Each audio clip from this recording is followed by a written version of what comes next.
उत्तराखंड राज्य के पर्वतीय क्षेत्रों में लगभग 3.67 लाख हेक्टेयर कृषि उपजाऊ भूमि बंजर हो चुकी है। पौड़ी जनपद के पोखड़ा विकासखंड के ग्राम किमगड़ी व गवाड़ी आदि ग्रामवासियों की रायसेरा स्थान की 15 हेक्टेयर भूमि में 30 वर्ष पूर्व गेहूं, मंडुआ, धान, झिंगोरा आदि फसलें लहराया करती थीं। परंतु जंगली जानवरों से नुकसान, कम उत्पादन तथा घर से खेतों की 8 किलोमीटर दूरी के कारण किसानों ने खेती करना बंद कर दिया तथा जमीन को पूर्णतः खाली छोड़ दिया। इन खेतों को बंजर छोड़ने से भूमि में आर्टिमिशिया, काला बांसा आदि जंगली खरपतवार उगने लगी और जमीन बंजर हो गई। कैब द्वारा इस बंजर भूमि को एक मॉडल के रूप में विकसित करने के लिए चुना गया। वर्षा ऋतु में भूमि विकसित कर लेमन ग्रास की रोपाई की गई। इस हेतु लेमन ग्रास की फसल को उसी स्थान पर प्रसंस्कृत करने के उद्देश्य से 5 कुंतल क्षमता का आसवन संयंत्र लगाया गया। द्वितीय वर्ष में लेमन ग्रास की फसल की बढ़वार अच्छी हुई और माह अगस्त सितंबर में 5 से 6 फीट ऊंची लेमन ग्रास पूरे खेतों में लहलहा गई।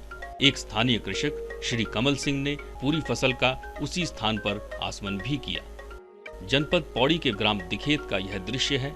यहाँ पर भी स्थानीय निवासियों द्वारा लगभग 20 हेक्टेयर भूमि में कृषि छोड़ दी गई थी। वर्तमान में कृषकों द्वारा मुख्यतः 9 हेक्टेयर लेमन ग्रास व 7 हेक्टेयर पामा रोजा की खेती की जा रही है।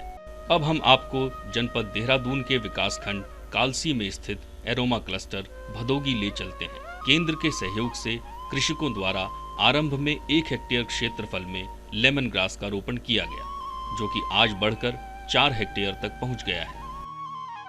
कृषक उत्पादित हर्ब को यहीं पर स्थापित 2 कुंतल क्षमता के आसवन संयंत्र में आस्वित कर तेल प्राप्त कर रहे हैं। यदि बंजर भूमियों में सगंध फसलों की खेती द्वारा उन्हें आबाद करने की चर्चा करते हैं, तो केंद्र द्वारा विकसित सगंध क्लस्टरों में जनपद देहरादून के पोसान, दुदई व पौंधा, जनपद अल्मोड़ा में ग्राम गोलना, देघाट तथा जनपद पौड़ी के क्लस्टर गुला सुगाड़ का भी जिक्र करना चाहेंगे।